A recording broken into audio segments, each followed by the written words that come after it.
Ladies and gentlemen. Ladies and gentlemen. Ladies and gentlemen. Ladies and gentlemen. Ladies and gentlemen. Turn it up. Okay.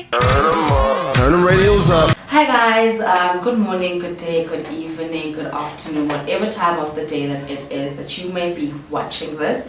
Welcome to my channel. This is Engage the Podcast. My name is Naledi, Monene, and I'll be your host on this very beautiful safe space where we talk about almost everything and whatever it is that people may be scared to knock into, or things that are, can we say, taboo to the society and so forth. And well, yes, I've mentioned my name is Naledi, and I'll be your host over the next couple of weeks, years, wherever. We'll see where this takes us. Yeah. And man, I'm so excited. I'm so excited. I'm so excited. Do you see you sitting here? I've got a very interesting guest. I'm so happy because this is one of the people that I feel I'd forever be indebted to, or inspired by, or just would love to keep in my life. You know, you meet those people when you're like, this one I'm keeping for whatever reason it is.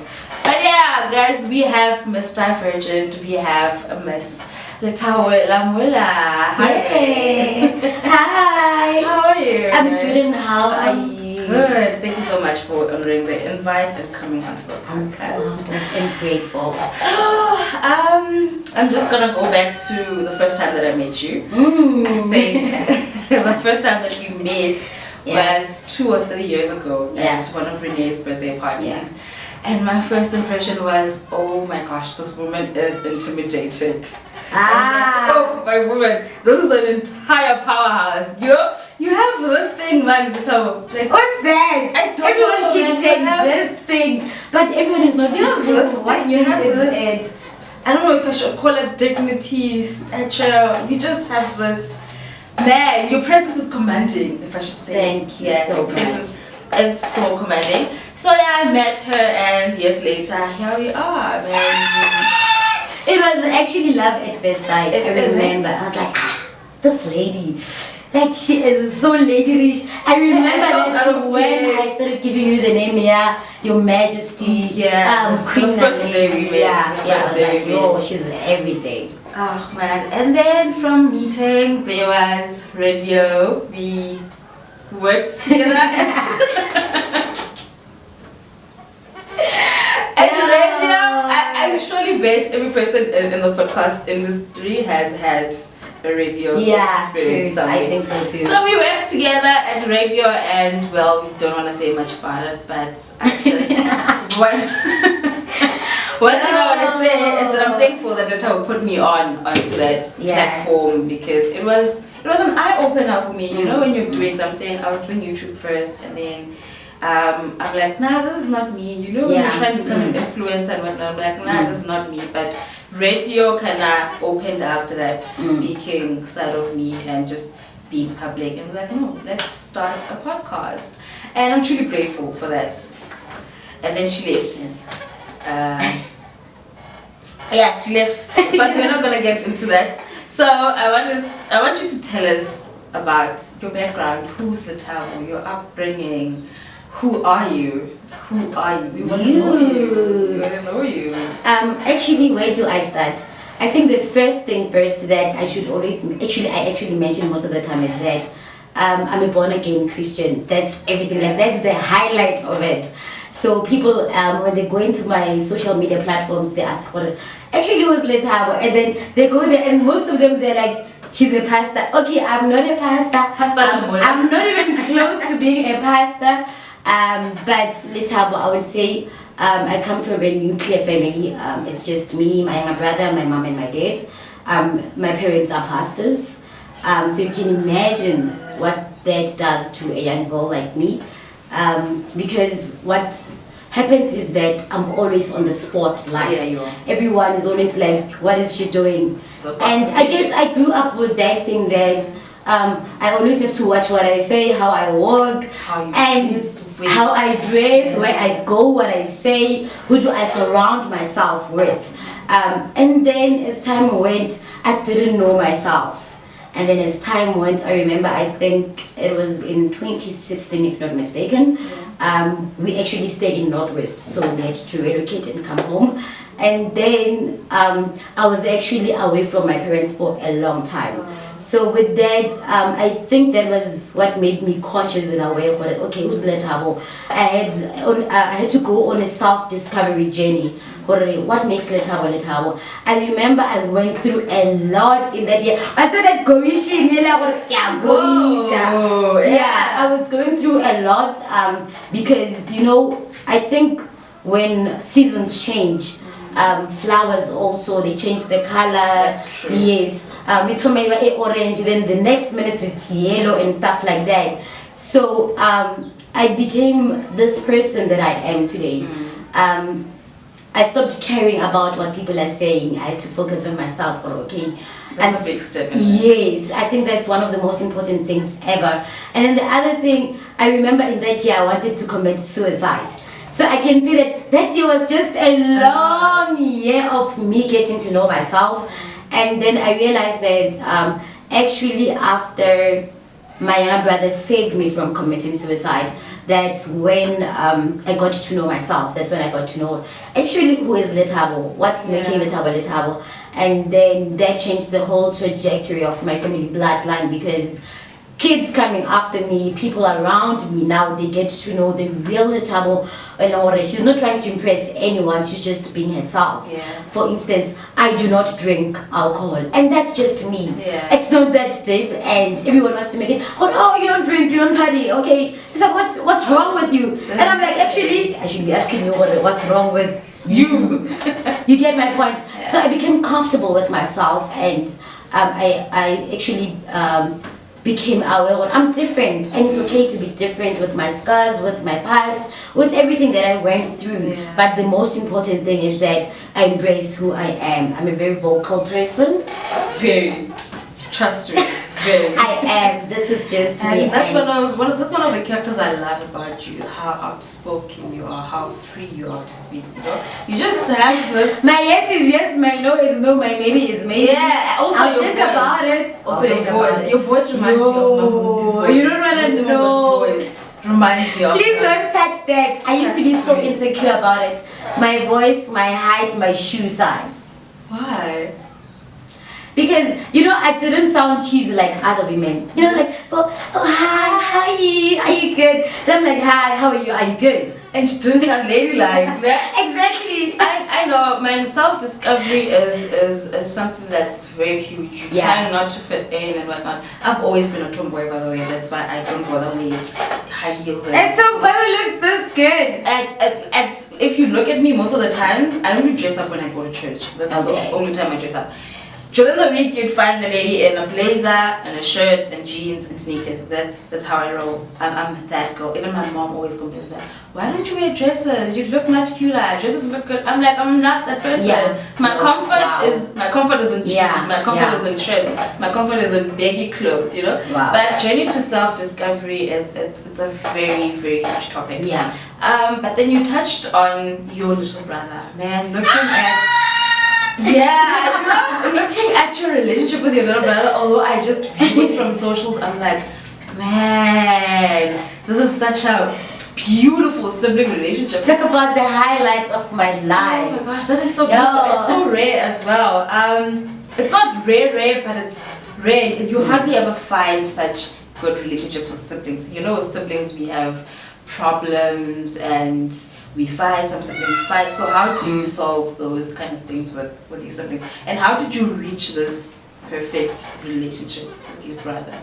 I think perfect is a heavy word, but it's fine. It's a step there. I would say the first thing is that we used to fight a lot. And after fighting a lot, just like any other sibling, we fight for remote food. Food, and everything. I think what actually made us to be the way we are, it's both of us deciding to have a relationship with one another. I think in most cases, siblings are just okay, this is my brother, this is my sister, and then it ends there. We share the same space and everything. But choosing to have a relationship with someone, it's deciding that you want to commit to that person, you want to commit to their well-being. How are they doing? Are they fine? So I think that changed when He saved me, as I mentioned, from my suicide-ish stunt that didn't go according to plan. And I saw love, you know, when someone comes and hugs you. Sometimes that's all we need, just for someone to say, hey, are you fine? Are you well? And after that, I knew that I love my parents, but not like my younger brother. That man is my world and everything. We do fight, we do have misunderstandings, but I love how we communicate. You know, every time I feel like I'm about to have a breakdown, he's the first person that comes into my mind. I'm like, hey, are you fine? He'll be like, I'm good. I'm like, I'm not fine. This is what's going on in my life. And he gives the best advices ever. And I wonder, am I not the older one here? What's happening? It happens. Yet so childish, but I love him. And how, you know, with PKs, you never know. With PKs, we never know if you guys are okay, if you guys are living, just surviving through life. Like, we judge you as well. Yeah. I just want to know how your life as a PK has been. How has it impacted your life? Does it have its downfalls? Does it have an effect or a hand in not being able to discover yourself before? What's happening with that? I don't know if I should use the word hindrance, but I think maybe please permit me to use that word. I feel like as I was growing up, I was never given a chance to express myself in a certain type of way. All the time it would be that thing, and what would the people say? What would the church say? So at the same time, I think probably all my life until I was 15 or 16, I used to live with that thing that I'm leaving for people. And we would brainwash it or say, actually we would just disguise it with that thing, and we are leaving for God. Only to realize that that's not actually what God wants. God wants us to express ourselves in Him. So I think that actually hindered a bit until we sat down as a family, and then we hold family meetings almost every weekend, I guess, every month. We hold family meetings to check on one another, or how are we doing first before we go to the outside world. I think that's what makes us different. Hi Engaged family, we're back from our little break. Before we left for our break, Ms. Lamola was still explaining the dynamics of her family as a pastor's kid. She left off where she was telling us about family meetings and how they check on each other as pastor and the family, and making sure that they're okay before they project onto the world outside. Would you love to continue on that? It's a heavy topic, but it's fine. Yes. Yeah, I feel like one thing, actually this would be an advice to people by Lamola. Let's just say Christians, as a whole, not a pastor. Allow yourself to be a person, allow yourself to be an individual. I always say this before I go to the outside world, and before everything, I embrace that. Before I take myself to the world, what is it that I'm giving to the world? I am myself before everything. So I think what makes us work together well, it's the fact that we allow ourselves to be. And if something changes today, maybe today I don't like malva pudding, mawani nekirata, things change. That's how it is, and that's what we call evolving as people. So we are supposed to allow ourselves to grow, and we should stop being judgmental. But I'll stop there. I'm not going there. For another podcast. Yeah. For another episode. Yeah. We'll talk about that in an episode. So man, you're a very busy bee. You are a very busy bee, and Divergent is a busy bee. So I just wanted you to tell us what is Divergent? Why do we call you Miss Divergent? What is Miss Divergent? People who call me Miss Divergent, yeah, they know that they're my favorite people, like people. Because they understand me better because of Divergent. So basically Divergent, ki mental awareness campaign last year. I felt like as people, something like a podcast is you're doing it right now. This is a good initiative, by the way, and congratulations on this, Naledi. I feel like we never want to talk about certain things. We always want to hide behind closets, and we are like, okay, I don't want to talk about this, I'm going through this. You know, when you talk about depression, people think that no man, you're acting up. Oh, trust me. Exactly, or how Especially did in we the black do it? community. Exactly. You talk about anxiety, you talk about panic attacks, and the fact remains we all go through these things. We are human beings after all. We're supposed to have feelings. We are supposed to react to feelings. We are supposed to express our feelings. So I just wanted to go Divergent that we create a safe space for everyone to say, hey, if you're going through something, hit us and let's talk about it. Let's find the remedy to that. Suicide, be it depression, be it anxiety, be it the highs and lows of life. We can work together as people and say, hey, and sometimes you're going through something only to realize that another person is actually going through that. And then yes, when you're together, you're like, oh, actually I'm not alone. But the fact remains, as black people, we want to fake life and be like, yo, I'm just fine. Everything is going well. Exactly. Soft life. Hashtag soft life. Yo. No, man. Exactly. Yeah. So I just created a safe space for everyone to say, hey, we are divergent. Actually, divergent means being different. It's okay to be different, just the way you are, with your scars, with your pains, with your highs and lows. It's fine. You can just keep on trying, keep on pursuing. Every day becomes a better day. That's true. I love that. So, what actually inspired Divergent? Is there a certain background, or there was that one aha moment that said, okay, no, I'm doing this. The thing is Divergent. I'm doing it. I'm opening the space for people. Yo, because I'm a vocal person. Yeah. Wherever I go, we must talk about something serious. Be it everywhere, it has to be something serious. And I feel like everything that comes out of our mouth, it's a seed. And we constantly have to water that seed. Sometimes we talk about, here we are in medical parking lots, and then we start talking about, how are you, Naledi? Lethabo, I'm not okay. And then something comes up out of that. So I feel like personally, as a person, I felt like always when I'm with people, we talk about something serious. Until people started posting, or every time you're with Lethabo, we have to talk about something serious. And then I was like, okay, actually maybe we should look into this as people. And then I started that.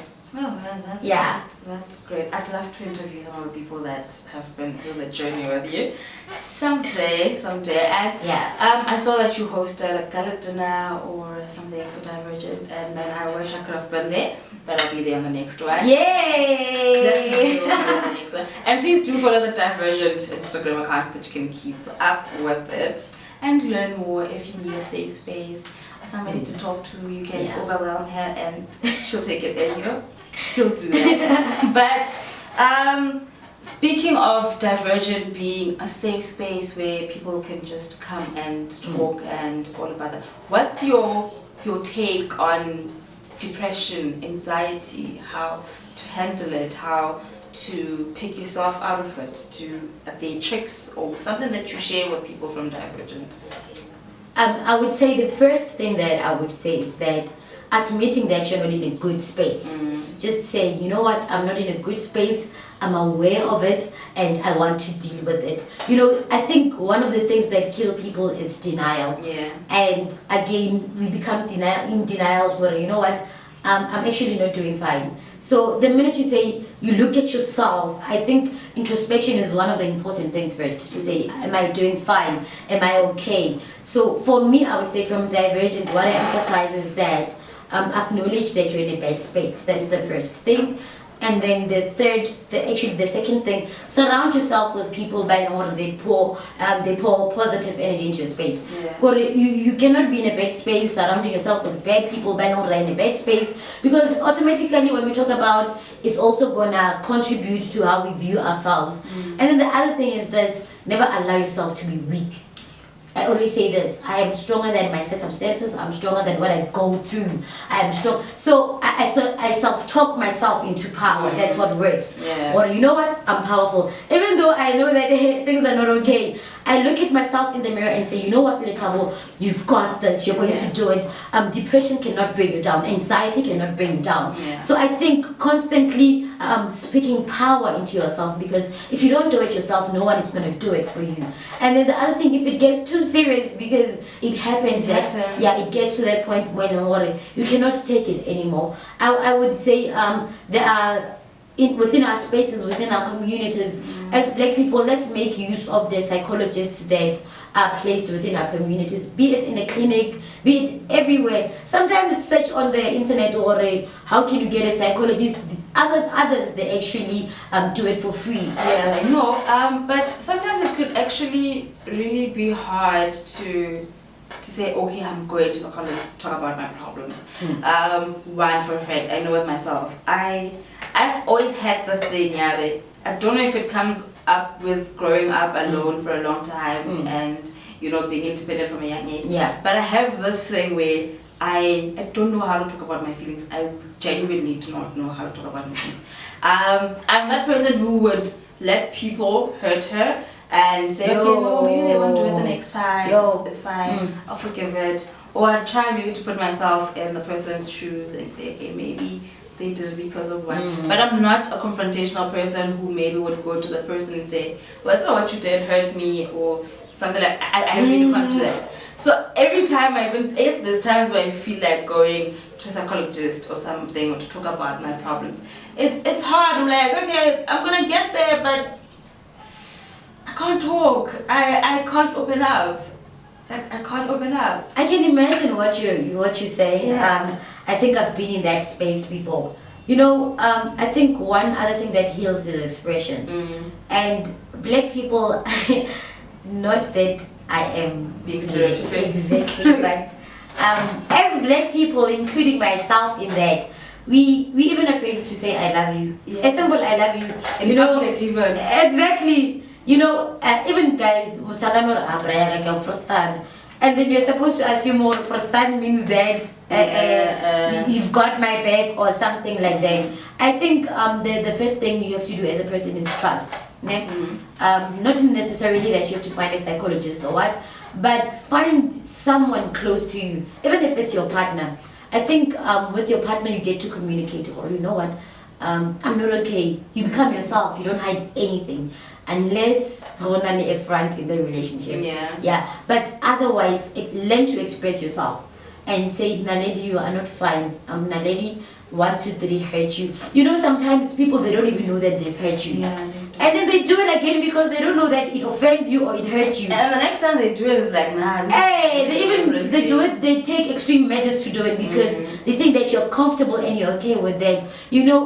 Growing up, my dad used to say, when someone says, "Ouch, you're stepping on my toe," you are not saying, "No, I didn't." Because you're not the one who's feeling pain. Yeah, the other person is the one who's feeling the pain. So we have to learn to express ourselves as people. I think depression gets into that space where we don't want to acknowledge the fact that we are not okay or express ourselves. So expression brings healing automatically. Okay, I love that, and thank you so much for it. Do we need another break? I think we need another break. We will be back.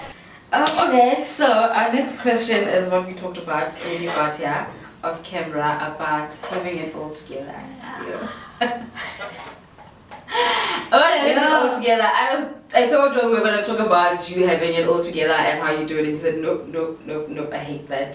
So should we have that position now? Lethabo has it all together, has it all figured out, like her life is just going smoothly, No, it's not. I'm not where I want to be, but I would say I'm moving towards that direction, and for me it's humbling, and at the same time I'm very grateful for that.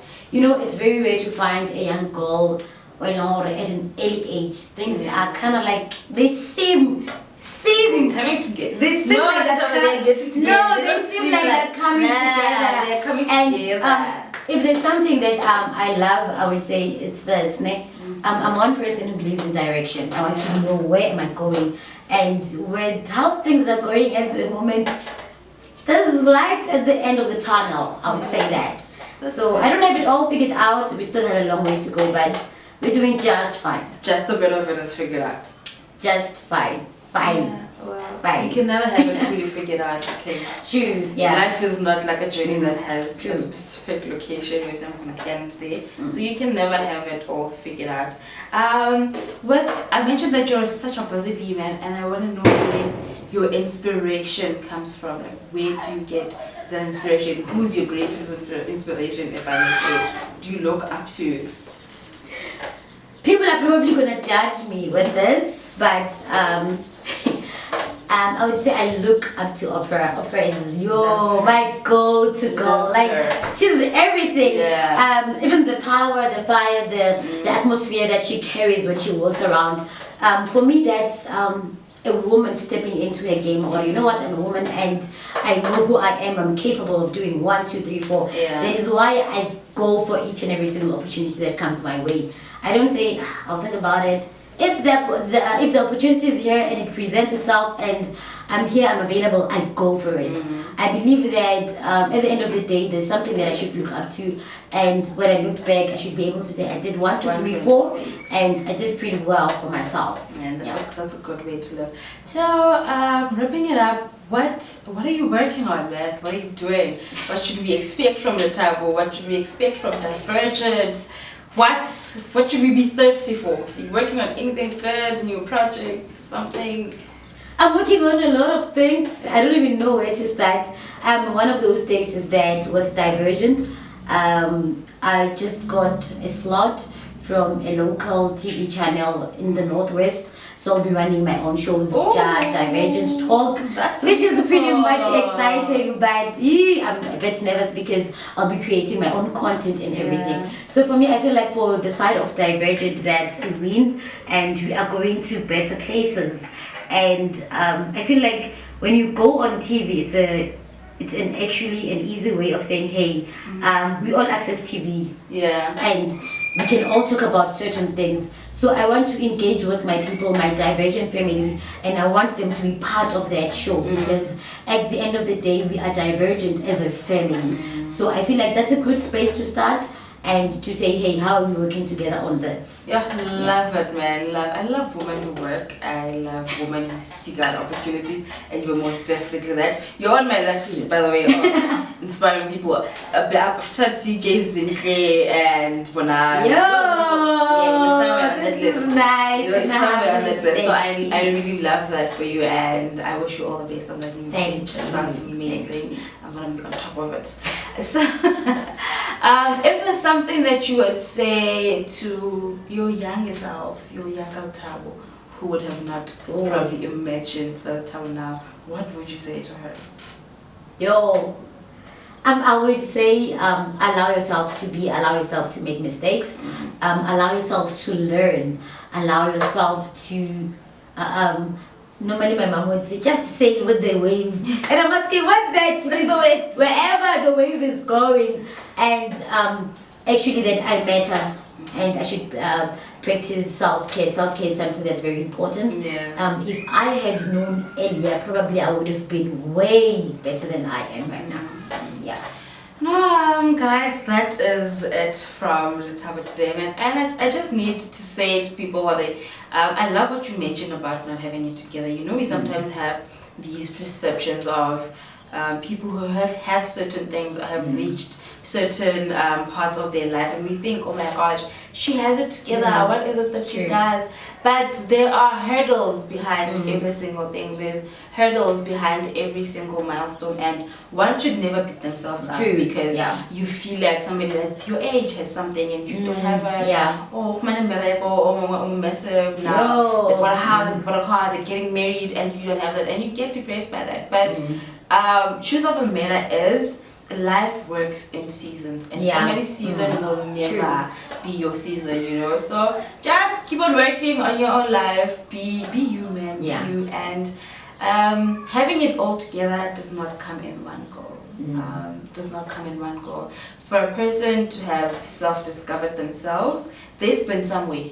Trust me, they've been in a hole somewhere, dark. They've been where you are right now, and now you get to a point where you actually get to figure it out. Lethabo, thank you so much for coming on to Engage. This is our first episode, and I am so happy to have shorter towards Miss Lamola, guys. I'm so happy, and thank you so much to everybody that's watching. Do not forget to subscribe and follow all socials. I'll leave links in the description. I'll leave links to Divergent. I'll leave links to Lethabo's Instagrams, to mine, to Engage's Instagram, so that you can keep on following up with us for more interviews. I'm so excited to be starting this journey, man. Like, I wonder where my production manager is with that sound, because he should be on top of it. But it is what it is. Thank you so much for this episode. Thank you so much for watching, for subscribing, for loving us, and up until the next time, this has been Engage.